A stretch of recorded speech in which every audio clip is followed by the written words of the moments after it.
come on in. Hi. Hi. Hi, it's nice to see you again. Hi, How nice are to see you too. Oh, I'm doing great. How are you? I'm good. The weather's beautiful out today, isn't it? Yeah, it's so sunny and it's pretty, and I'm really hoping that spring is here and that we don't get any more surprise snowfalls. Oh, I know. This winter's been crazy. It sure has. So I'm just going to let you know that if I start sneezing, it's not because I have a cold, but just because I have allergies. That's fine. Because I feel one coming on right now, but okay. That's fine. So, Ellen, the purpose of our visit today is to follow up from our previous visit that we had. Right, right. And the things that we talked about, but we want to go a little bit more in depth on is your hypertension. Specifically, you want to manage it through a healthy diet, incorporate more physical activity, and increasing daily physical activity throughout your day, and also managing your cravings. Is that correct? Right. You know, I was diagnosed with hypertension about 5 years ago, and I've noticed that I've been gaining and losing the same 15 to 20 pounds. I've noticed that I do a lot of stress eating, and you know, as a nurse, when I'm at work, I'm on my feet a lot, but I only work part-time, and I find that when I'm at home with my 2 autistic sons, that I'm much more sedentary. So yes, you're correct. You know, my high blood pressure and taking medicine is really becoming a drag. And, you know, I've heard that if you make some changes in your diet, that can help. And, you know, I'm really looking for ways to manage my cravings so I'm not stress eating all the time. And then just upping my physical activity. I am getting older, and, you know, I want to be around as long as I can for my family. Absolutely, and I know we talked about in the previous session that you do have a very stressful home life, and right. you do have a stressful job, and so right. one of the things I will talk about today, and all of these things I will mention to you, will help incorporate these things into your lifestyle, because I know you're very busy a lot. Does that sound right? to you? And that sounds really good, and I'm hoping that the things that you're going to talk to me about are going to be, you know, aren't going to be really hard for me to do. That's Absolutely. my biggest concern, I guess, is that, you know, I don't want something that's going to be really complicated. Right, and that's one of the things too. We want to make all these things and lifestyle changes simple for you. We don't want to make them complicated. Right, because I really want to be able to maintain my weight, maintain my diet, but I don't want it to be so complicated that I give up after a while. So it seems to me, it sounds like you do want to make a change. Yeah, as far as lowering your blood pressure, you kind of don't know the steps on how to make that change. You kind of want more easier, simpler solutions that will be tailored to you, correct? Yes, Okay. for sure. Okay, awesome. Well, is that okay if I talk about sodium really quick? Sure, yeah, because, you know, sodium's like, I guess, the thing that you associate with hypertension the most. Yes. It's how, like, you hear people talking about, you know, the amount of sodium in food and the amount of sodium in this and the amount of sodium in that. So, yeah, that's fine. I'd love to talk about sodium. Yeah, so this is one of the main culprits that you want to look out for as far as managing your hypertension and helping to lower your blood pressure. Okay. And so this is a handout that I printed out for you. Nice, I like this. You specifically want to aim for less than 2,400 milligrams of sodium per day. Okay. That's what you want to aim for. And sodium is commonly found in processed and convenience foods. Okay. As well as foods that you add salt preparing cooking, and table salt, of course, right? Yeah. Which I'm guilty doing that, that's for sure. That's okay though. And a low sodium diet is very appropriate for people who have heart disease, again, people with high blood pressure and kidney failure. Oh, okay.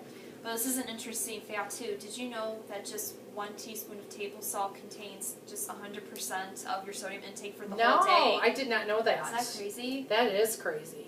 Yeah. And also a good tip for you when you go shopping, because I know sometimes you'll cook from canned foods, like you said, you'll buy like those canned tomatoes to make chilies or stews or whatnot, right? Yeah, I do. Or tuna for your son, because you said your son likes tuna and Right, rice, correct? right.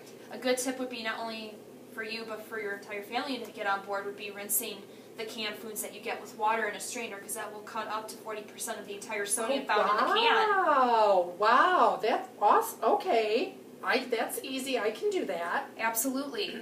And I also want to mention too that sea salt and table salt, just because they're two different types of salts, they still contain the same amount of sodium.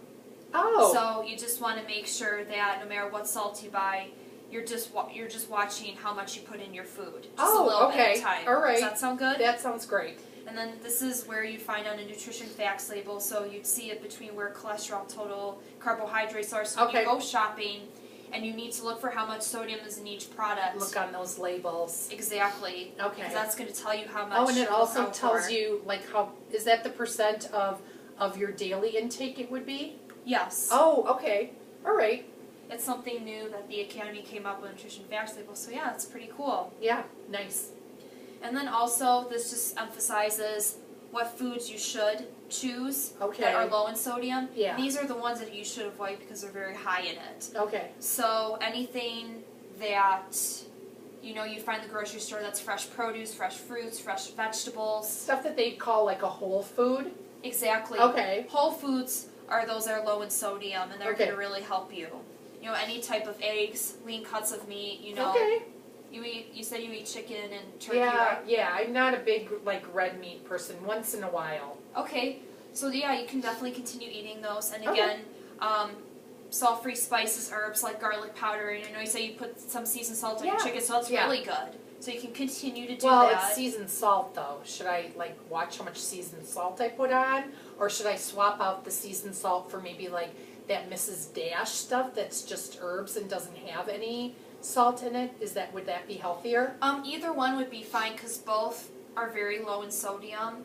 So I would suggest going with either one of those. Okay. Actually. So seasoned salt is lower in sodium than...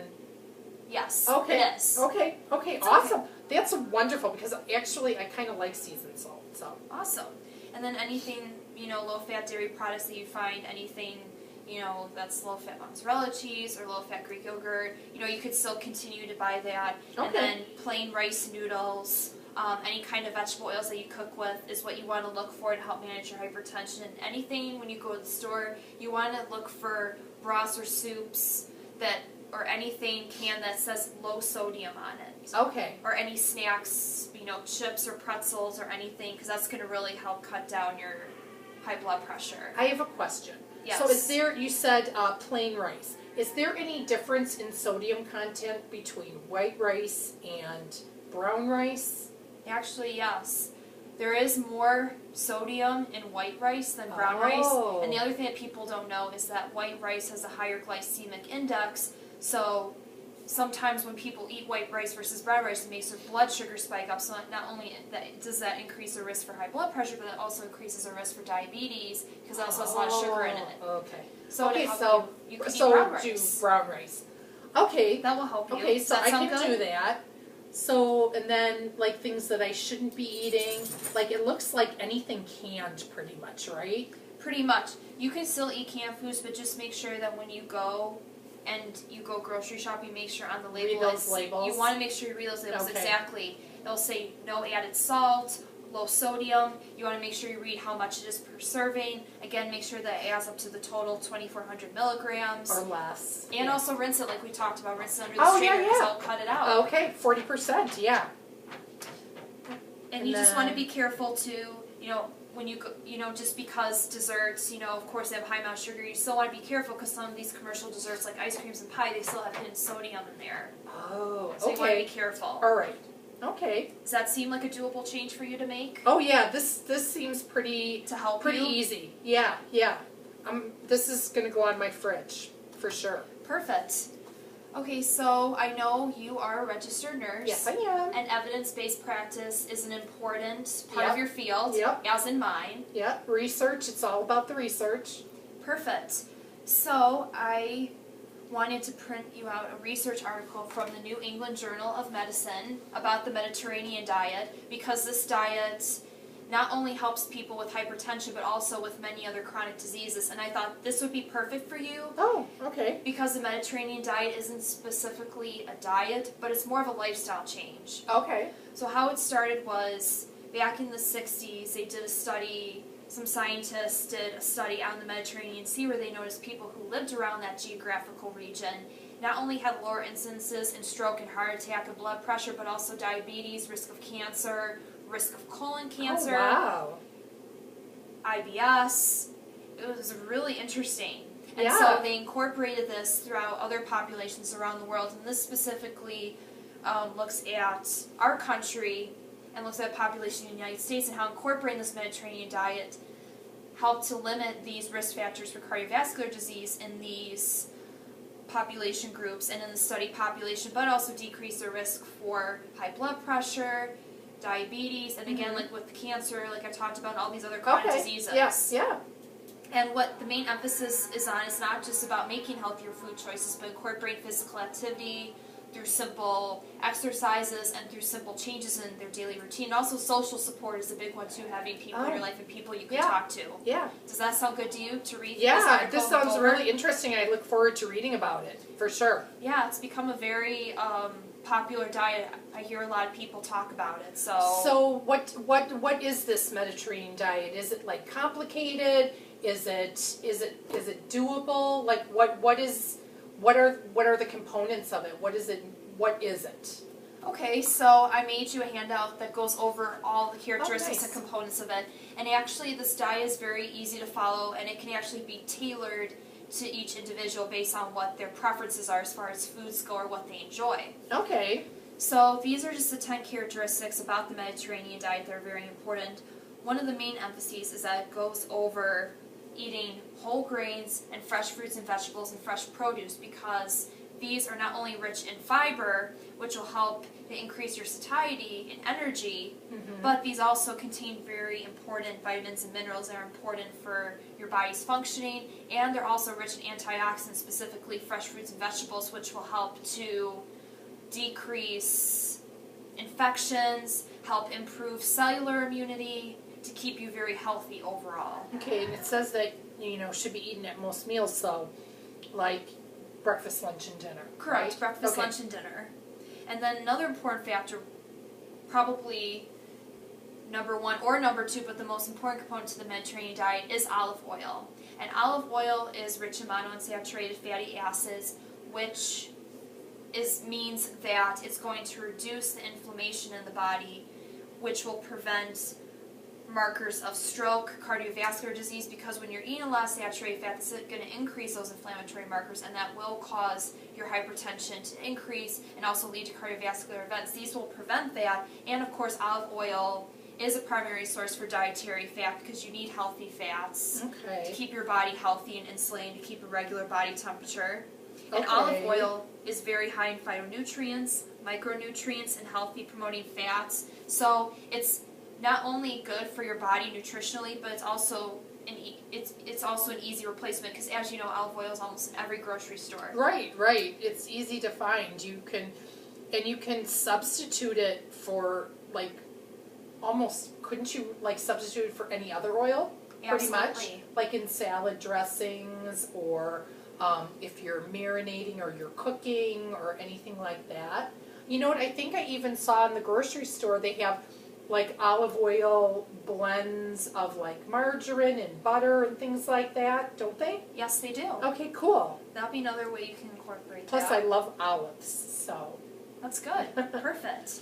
Another thing that's important to this is that cheese, eggs, and yogurt are eaten regularly, but you want to make sure that you eat them in low to moderate amounts. Of course, go for the low-fat cheese, eggs, and yogurt, because you don't want it to be high in saturated fat. And also these are also high in calcium, which is important for your bone health, to keep your bones strong, prevent yourself from having the risk of osteoporosis, because I know once you get older, especially you're worried about your health too, you want to make sure you're eating this so not only you're keeping your heart healthy, but your bones healthy. I don't want to fall and break a hip, that's for sure. No, so that will definitely help. Okay. And since eggs are a source of high quality protein, this is beneficial to individuals you know, I know you're not vegetarian, this is also beneficial for people who are vegetarians, and since it's high in protein, it can help not only increase your satiety, but keep your muscles healthy too, and it has amino acids. Another thing, sometimes I just, like some days I just don't feel like eating meat. So it sounds like eating eggs or cheese or yogurt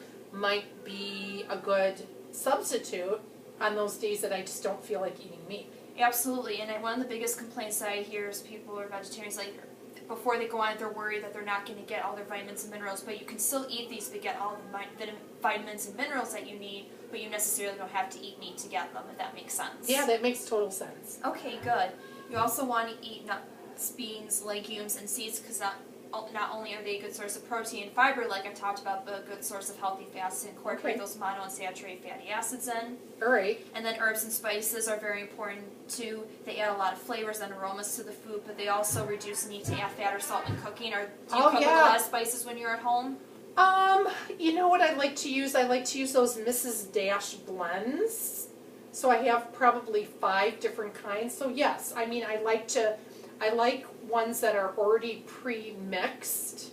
So yeah, and I find that sometimes I don't even need salt at all when I use those, or if I do use salt, it's like it says here, I use significantly less amount of salt than I would normally use. Okay, good.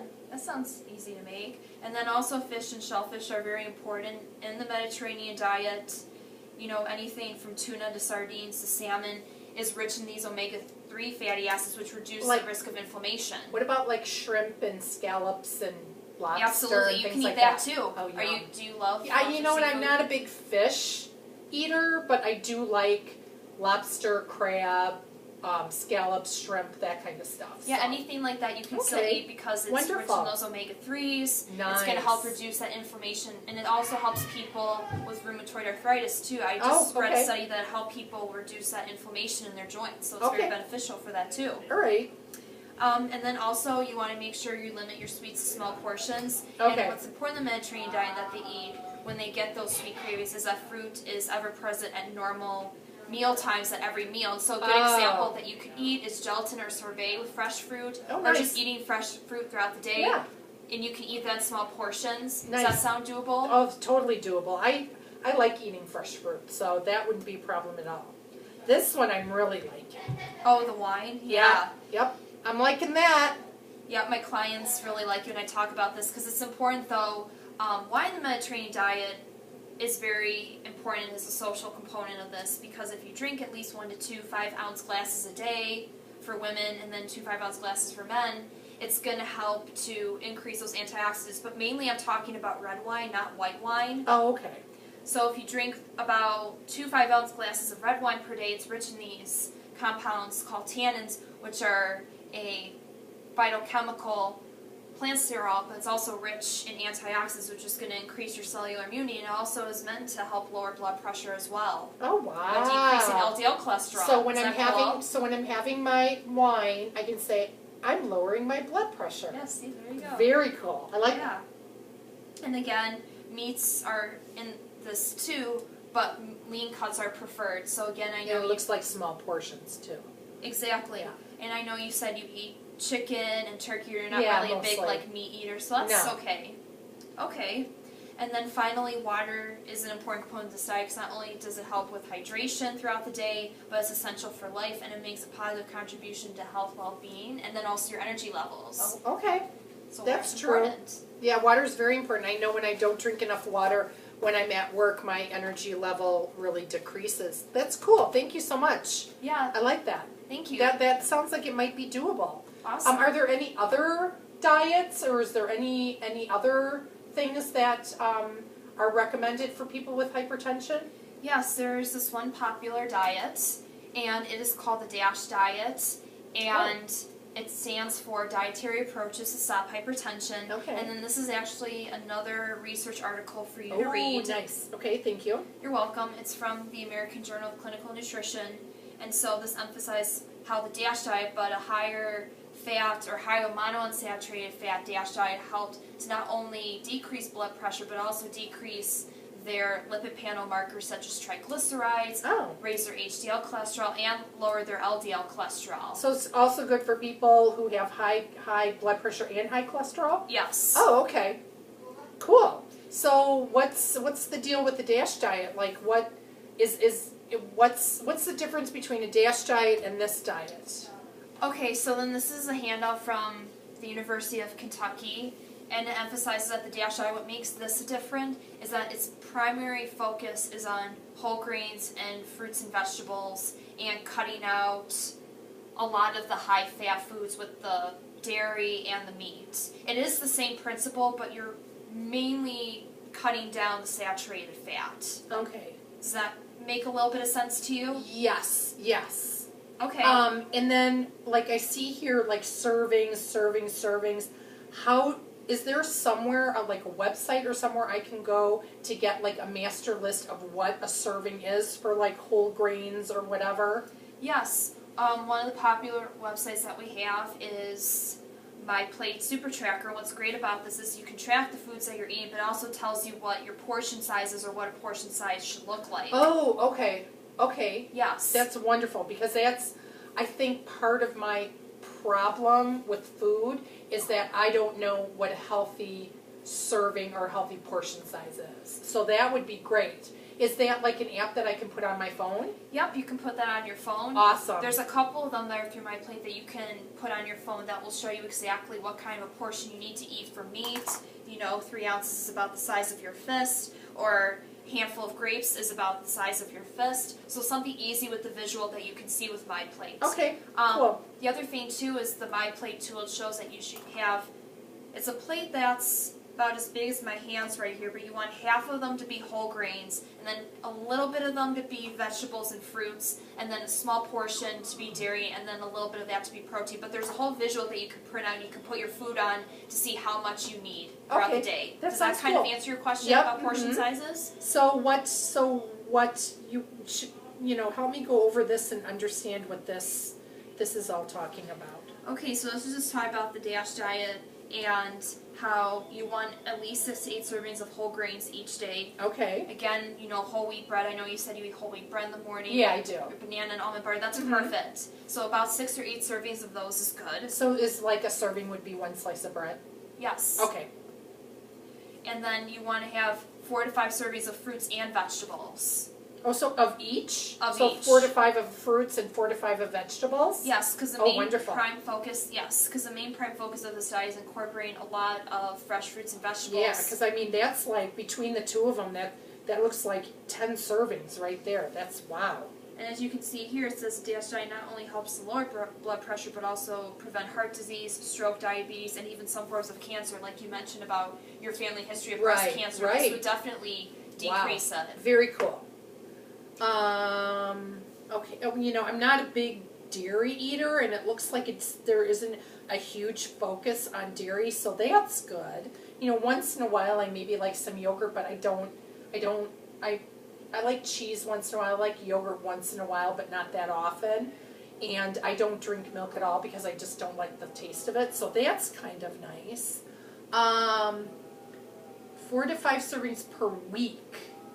Oh, so maybe every other day or like Monday through Friday of these.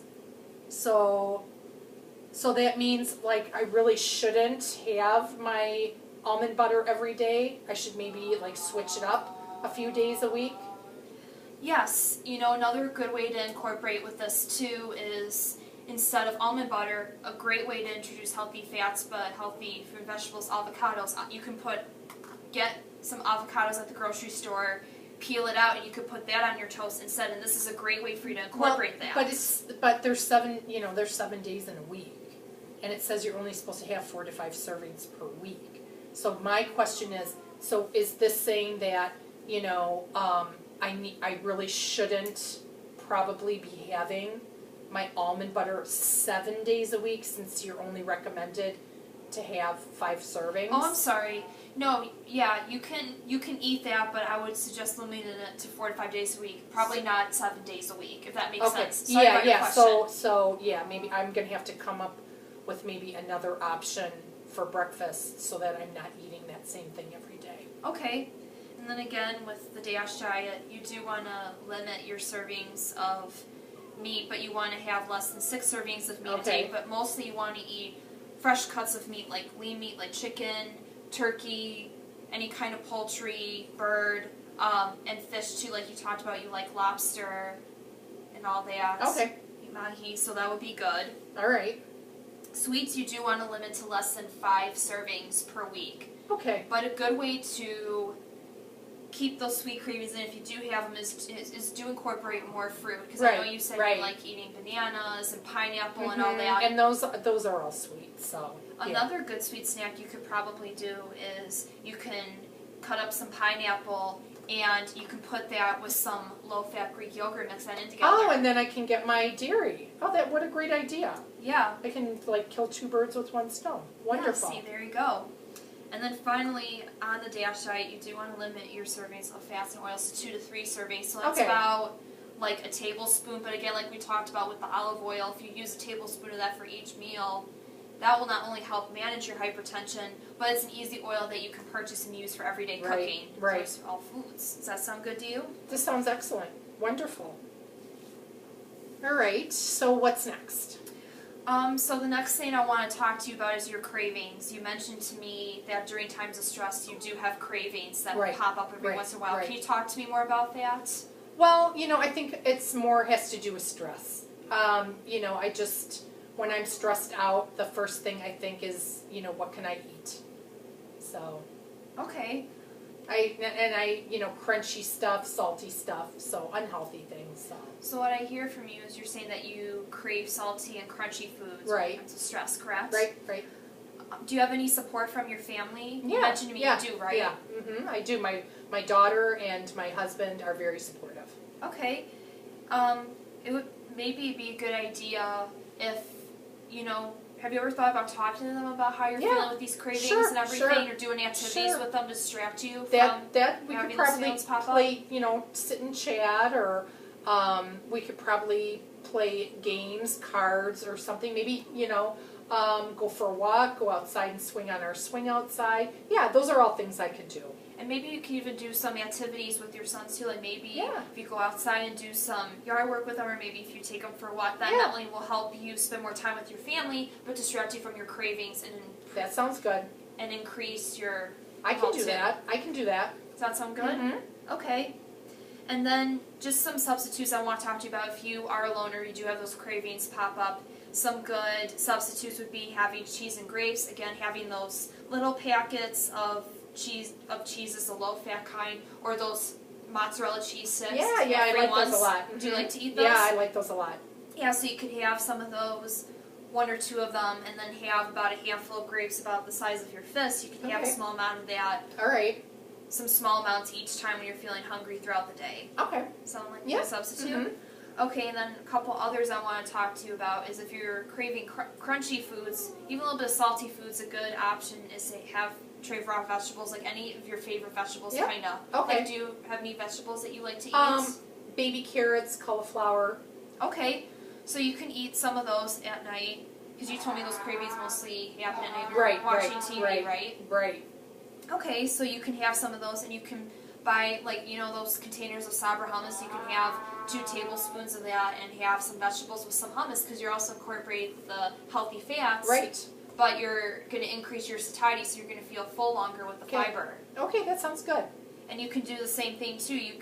Because I know you like eating apples and having almond butter, like you mentioned. You can have a few tablespoons of that, but you can have it with apples, too. Okay, that sounds good. Those are all things that I can make ahead and keep them on hand when those cravings hit. That sounds good. And it seems like good substitutes for your family, too. Like, if they wanted to help you, these are things that they could eat as well. Yeah. Perfect. So you feel pretty good about managing your cravings? I feel good about that. Tips I came with you? Mm-hmm. Okay. So then I want to talk about exercise, because according to the American Heart Association, a lot of other organizations, one of the easy ways to increase physical activity and help manage blood pressure in patients who are hypertensive is through walking. Right. And I see that you live in a really nice neighborhood. It actually be a beautiful day for walking, right? Yeah, it would be. Do you live in a pretty safe environment? Do you feel yeah, comfortable? It's safe. It's beautiful. Very comfortable. Perfect. So I just wanted to give you this handout. It is from the Allied Health Group, and this physician, Dr. James L. Chestnut from the Wellness and Prevention Paradigm, created this handout in 2011, and these just go over all the benefits of walking. Oh, wow. Decreases depression? Cool. Oh, wow. Reduces breast cancer by 60%. That's awesome. Yep.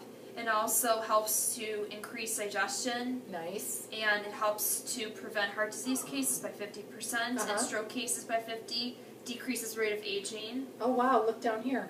Oh, yep. See, wow. Walking also helps normalize blood pressure, reduces the risk of high blood pressure. Oh, cool. Developing. Okay. Well, cool. This can go up with the sodium thing on my refrigerator. Perfect. That's awesome. Thank you so much.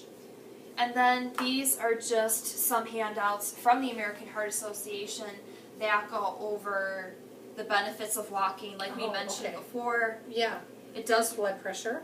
Yeah, it does reduce blood pressure, Mm-hmm. but it also helps improve your blood sugar level. So in patients who have diabetes, it helps to decrease their blood glucose, and it helps manage their blood lipid profile for people who have high LDL and want to increase their HDL, manage their triglycerides. It improves well-being. Okay. And you mentioned it about the breast cancer, yeah. so it does help reduce breast cancer and colon cancer and osteoporosis. It increases the strengthening of your bones, so it decreases your chance of developing that. Nice. Okay, so is this how they tell you to start out? Yeah. So again, these are just some easy tips that you can take to start out. So again, you want to start a short distance. Mm-hmm. So I don't want you to push yourself to maybe go around the block. So to get you started, maybe would it be reasonable for you to go halfway around the block and start off about doing that? Yeah, I can do that. That's not a problem. So maybe about 5 or 10 minutes, and then as you get more comfortable, maybe you want to increase your distance and your duration. Mm-hmm. I can do that. Looks like they talk about breathing and posture. So really be mindful of those two things. Yeah, you want to make sure you're standing up straight, you're keeping your feet shoulder width apart, you're keeping your arms in place. You know, they emphasize no slouching, but standing up so it improves your spine and improves your posture. Yeah, and as far as like this being safe, I mean, if I just walk in my neighborhood, I should be fine. Yep. Okay. And great, also, that's awesome. Yep, and also emphasizes breathing deep too, because it helps. Walking also helps people who have COPD and lung disorders too, because they can't do strenuous exercises, so it helps improve their breathing. And walking is just a great way to help improve your overall health. Okay, that sounds good. This sounds really good. Thank you. Thank you so much. You're welcome. So, do you feel like these changes will help you make a better? I think they're good. Yeah. Thank you so much for bringing me all this information. I really appreciate it. You're welcome. So after our session today, do you have any questions or comments or concerns that you want to talk to me about today? No, I think you've given me a lot to read over, and I'll read over the 2 diets, and I'll figure out which one will work better for me, and then I'm going to right away get started on my walking. Perfect. And maybe your family might want to help get involved too. So get them involved too. Sure. Okay. I just want to thank you again, Ellen, for meeting with me today. Oh, thank you for doing this for me. I really appreciate it. You're welcome, and I hope to hear from you soon about your progress with all the changes you'll be making. So much. Okay, thank you. It's nice to see you, Ellen. Thank you. Bye. Bye.